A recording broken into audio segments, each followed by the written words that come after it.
Samantala, bilang bahagi ng pinaigting na hakbang para matugunan ang kakulangan sa mga silid-aralan sa bansa, pinalalakas ng Department of Education ang koordinasyon nito sa mga local government units. Narito ang report. Mahigit 200 mayors at local officials na miyembro ng League of Cities of the Philippines ang nakipagdialogo sa Department of Education sa pamumuno ni Education Secretary Sonny Angara noong January 28. Sa pulong tinalakay ang mga programa sa ilalim ng basic education facilities, kabilang ang tungkulin ng DepEd at LGUs sa pagpaplano, pagpapatayo at paghahatid ng mga bagong silid-aralan. Isa sa mga binigyan diin sa dialogo ang bagong modality sa classroom construction.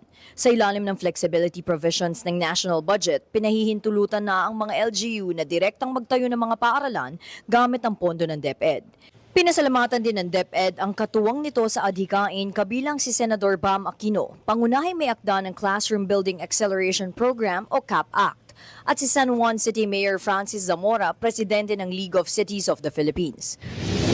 Pagtutuloy po at hindi ho natin aagapan ang krisis sa edukasyon, milyong-milyong pangarap ang mawawala at masasayang.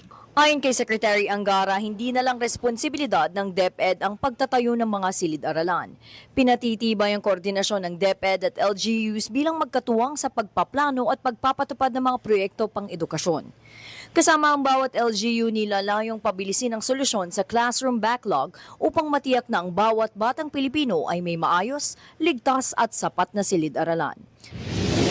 Lahat po tayo, mula presidente, mga mambabatas, mga LGU officials hanggang barangay captain, kailangan po talaga magsama-sama at magtrabaho para bumuo ng panibagong solusyon sa mga matagal ng problema sa sistema ng ating edukasyon.